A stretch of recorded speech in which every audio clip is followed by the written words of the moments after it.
दिल्ली से सिर्फ 190 किलोमीटर दूर अलवर के पास सरिस्का अभयारण्य। अरावली की पहाड़ियों के बीच इस अभयारण्य को नजदीक से समझने के लिए हमने हॉट एयर बलून से उड़ने का फैसला किया। सर्दियों का मौसम है, शाम के 4 बज चुके हैं। हम अपनी बलूनिंग टीम के साथ सरिस्का के दक्षिण टहला गांव के पास पहुंचे। वन विभाग के अनुभवी अधिकारी से बातचीत करके हमने अंदाजा लगाया कि इस सफर में हमें क्या दिक्कत पेश आ सकती है और बलून को कहां उतारा जा सकता है। हमारे पायलट बिल ने हीलियम का गुब्बारा उड़ाकर हवा के रुख और तेजी का जायजा लिया। दक्षिण से उत्तर को बहती हवा अच्छा संकेत है।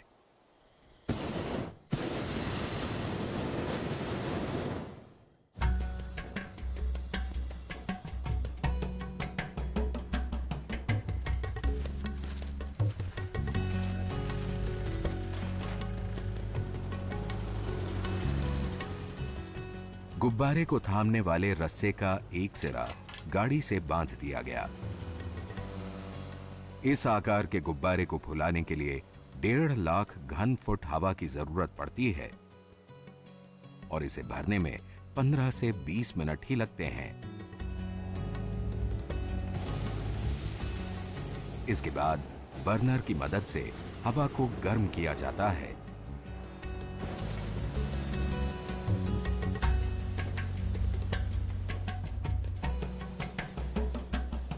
बलून के साथ 2 बर्नर होते हैं ताकि एक कभी धोखा दे जाए तो दूसरे से काम चल जाए। जैसे जैसे हवा गर्म होती है, बलून सीधा होने लगता है, उड़ने को तैयार।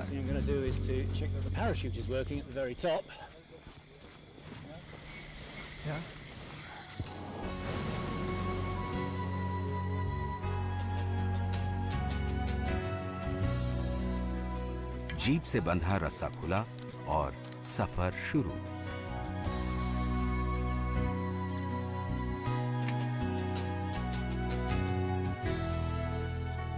हवा हमें घाटी की ओर ले चली। पहाड़ों की ओट में हवा एक जैसी नहीं होती, कहीं काफी तेज, कहीं ना के बराबर। बलूनिंग का रोमांच ऐसे जंगलों में 2 गुना हो जाता है।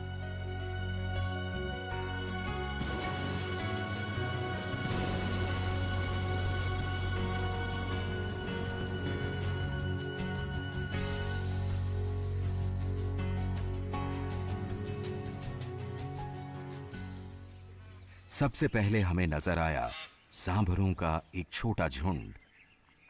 ये देश का सबसे बड़ा हिरण है और सरिस्का की इन पहाड़ियों और पठारों में अच्छी तादाद में मिलता है।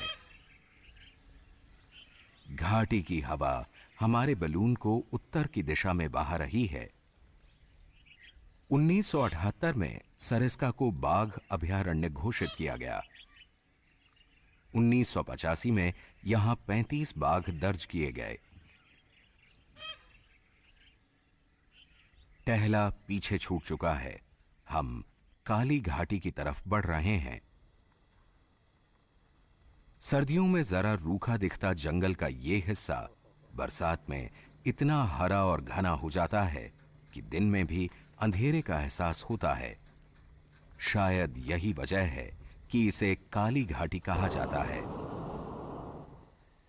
सरिस्का के बाघों की ये मनपसंद जगह रही है, लेकिन अब तस्वीर कुछ और है।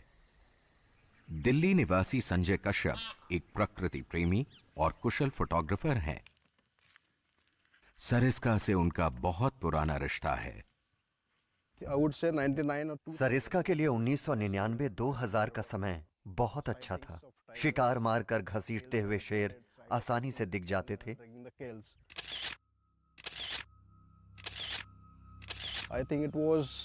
धीरे धीरे उनका दिखना कम होता गया। यहां 2004 में आखिरी शेरनी देखी थी। संजय ने 16 दिसंबर 2004 को WWF और भारत सरकार को पत्र लिखकर सरिस्का से गायब हुए शेरों का सनसनीखेज खुलासा किया था।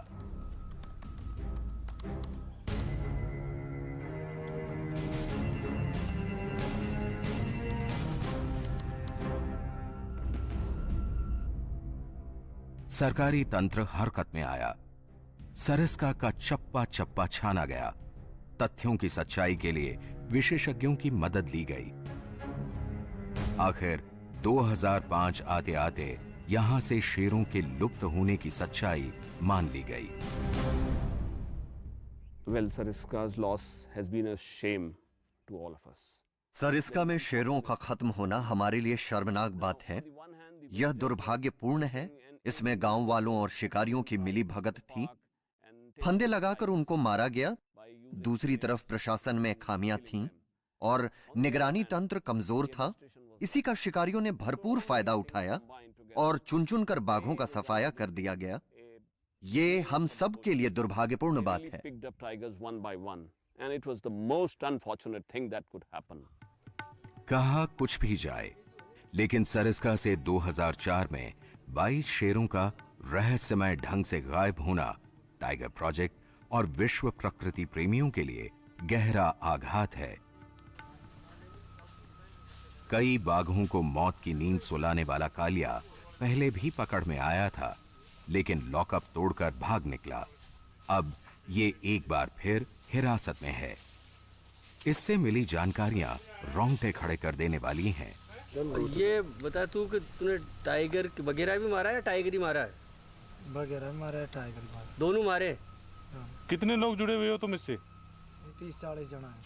30-40 लोग हैं। हाँ, एक शिकार का नार का 70,000 रुपये मिलते थे। हड्डी भी साथ में जाते थे, नाखून सब, मूछ का बाड़ वाड़ सब साथ में ले जाते थे। मीट उतार के फेंक देते थे अलग अलग जंगल में। अगर जब रेट ज़्यादा बढ़ाई, उसी वजह से काली घाटी में आके टाइगर मार दी।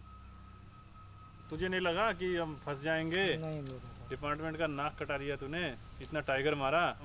जो सरिस्का का इतना नाम था सारे भारत में, विश्व में, वो नाम खत्म कर दिया ना तुम लोगों ने। कर दिया तो फिर पछता रहे सब मार के। ये जंगल का बदनाम हो गया, मार लिया। कालिया जैसे शिकारी सरिस्का का कलंक हैं। शिकार की बढ़ती घटनाओं को देखते हुए फॉरेस्ट गार्डों को अत्याधुनिक हथियारों और बेहतर कम्युनिकेशन से लैस करना होगा। स्थानीय लोगों का भरपूर सहयोग भी जरूरी है। बैलूनिंग में सब कुछ आपके हाथ में नहीं होता। पहाड़ के साथ साथ बहती हवा हमें खुले जंगल की तरफ ले चली है। शेर का भव्य चेहरा यहां के जानवरों को भयभीत तो नहीं कर रहा। जंगल का यह हिस्सा काफी सूखा है। जानवरों को प्यास बुझाने के लिए तलहटी में जल कुंड तक जाना होता है।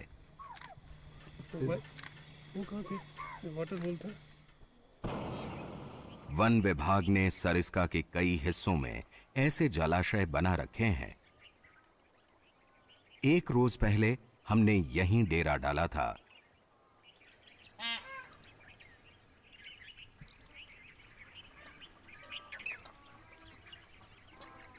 राष्ट्रीय पक्षी मोर के लिए सरिस्का स्वर्ग सरीखा है।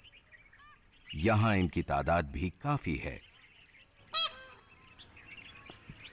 लंगूर, चीतल, सांभर एक एक कर सब आ रहे थे।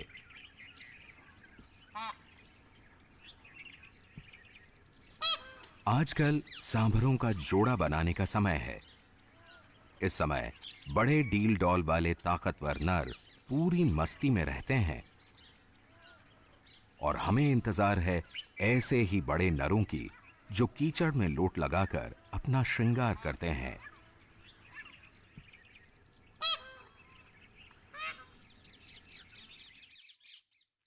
बड़े नर अपने ही पेशाब किए हुए कीचड़ में लोटपोट होकर अपनी गंध को दूर दूर तक फैलाते हैं।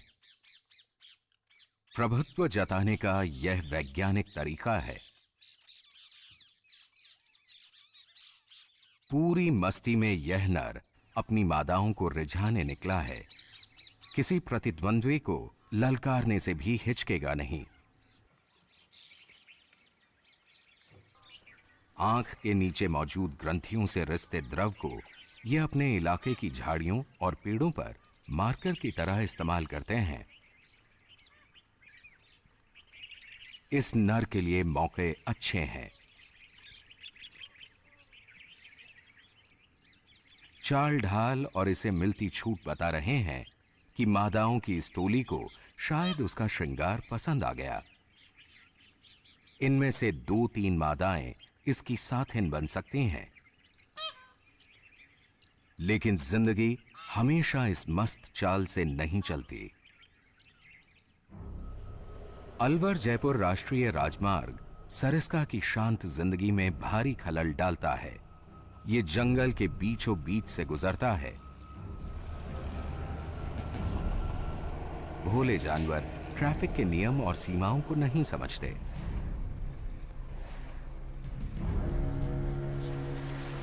जानवरों के घर में इंसानी घुसपैठ की यह रफ्तार बरसों से जानलेवा बनी हुई है।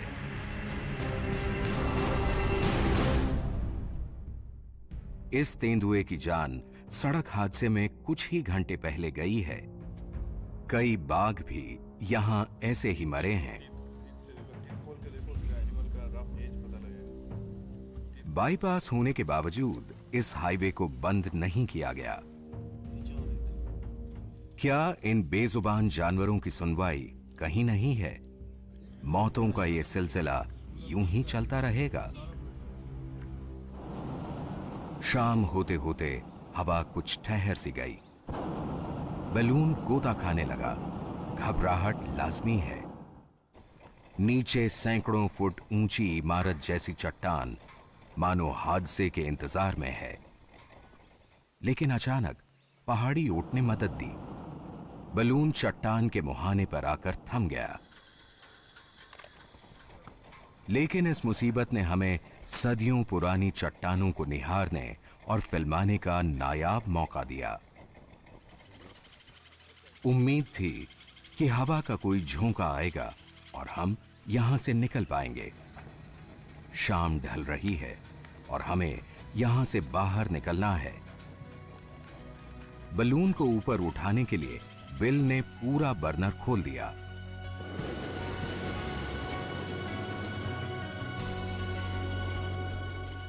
हम आसमान में 1500 फुट और चढ़ गए।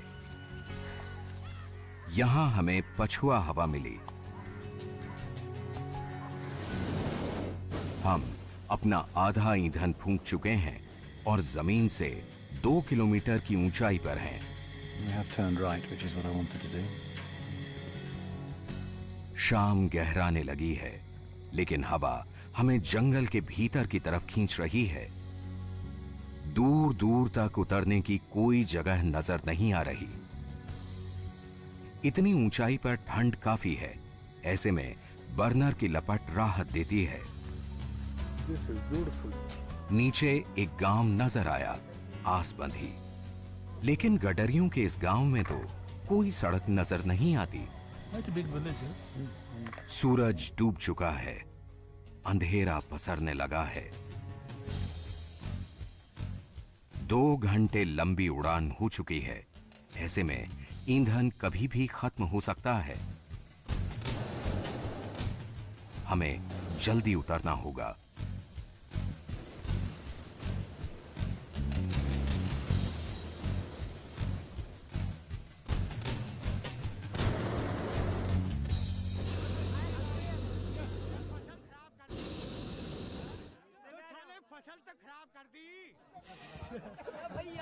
साले उल्टा काम कर दिया तूने। गांव में हो हल्ला, गालियां। शुक्र है हमारे मेहमान बिल को हिंदी नहीं आती। साला पकड़ के बांधना पड़ेगा पेट के। बांध देना इस साले। 3 घंटों की माथापच्ची के बाद गांव वालों ने हमें 10,000 रुपए वसूलने के बाद ही छोड़ा। रात गई, बात गई। बैलूनिंग एक नशा है। ये सच्चाई आसमान से समझ आती है कि सरिस्का का जंगल चारों ओर से गांवों से घिरा एक टापू जैसा है। सरिस्का का बाहरी जंगल साफ हो चुका है, वैसे अंदर भी हालत कुछ ज्यादा अच्छी नहीं है। इस नेशनल पार्क के भीतर 3 दर्जन के करीब गांव हैं। पशुपालकों के ये गांव सरिस्का के लिए बड़ी चुनौती है। आबादी बढ़ी है, जंगल सिकुड़े हैं, इसलिए वन्य जीवों के साथ इंसानी टकराव ने जोर पकड़ा है। रोजमर्रा की बढ़ती जरूरतें सरिस्का में बसे लोगों को विचलित कर रही हैं। पुनर्वास के कारगर कदम उठाए जाएं तो गांव वाले जंगल छोड़ने को राजी हो जाएंगे। आखिर बदलती दुनिया के साथ कौन नहीं चलना चाहेगा। अब यही वक्त है ये तय करने का कि सरिस्का में इंसान रहेगा या जंगल का राजा। पर यह काम इतना आसान नहीं है। 30 सालों में सिर्फ एक गांव भगानी का ही पुनर्वास हो पाया है। देर से ही सही शुरुआत तो हुई। 1-2 बरसात के बाद ही ये इंसानी निशान मिट जाएंगे और ये जंगल का ही हिस्सा होगा।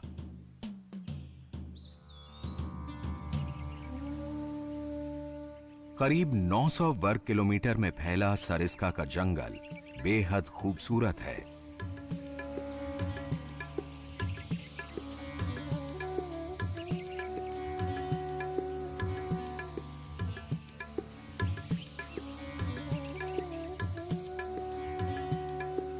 इसकी संकरी घाटियां और टीले नुमा पहाड़ इतनी ऊंचाई से देखने पर रोमांच पैदा करते हैं। रोमांच की परिभाषा सबके लिए एक सी नहीं है।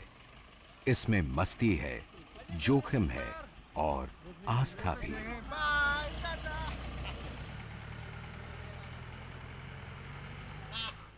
काली घाटी से सटा पांडुपोल का प्राचीन मंदिर है। महाभारत कालीन इस मंदिर की यहां बड़ी मान्यता है। इसमें लेटे हुए बजरंग बली की प्रतिमा है। हर मंगल और शनिवार को यहां 800 के करीब वाहन आते हैं। हर साल तकरीबन 1.5 लाख श्रद्धालु दर्शन करते हैं। विशेषज्ञों का कहना है कि जंगल के बीचों बीच लगातार इतनी गहमा गहमी सरिस्का की सेहत के लिए ठीक नहीं है। The tigers have been here for thousands of years. We have to restore. Sariska में शेर हजारों सालों से रहते आए हैं। हमें खोई हुई प्रतिष्ठा वापस लानी है। शेरों को दोबारा बसाना है। इसकी हम तैयारी में हैं और पार्क में सुरक्षा के पुख्ता इंतजाम किए जा रहे हैं। आपको खुशी होगी जब आप यहाँ शेरों को घूमता देखेंगे। And see the beautiful animal back in its habitat. बाघों का एक जोड़ा रणथंबोर से लाकर हाल ही में यहां छोड़ा गया है। देखना यह है कि बाहर से लाए जा रहे बाघ इन घाटियों को कितना अपनाते हैं और क्या सरिस्का के खोए हुए गौरव को वापस लौटा पाएंगे।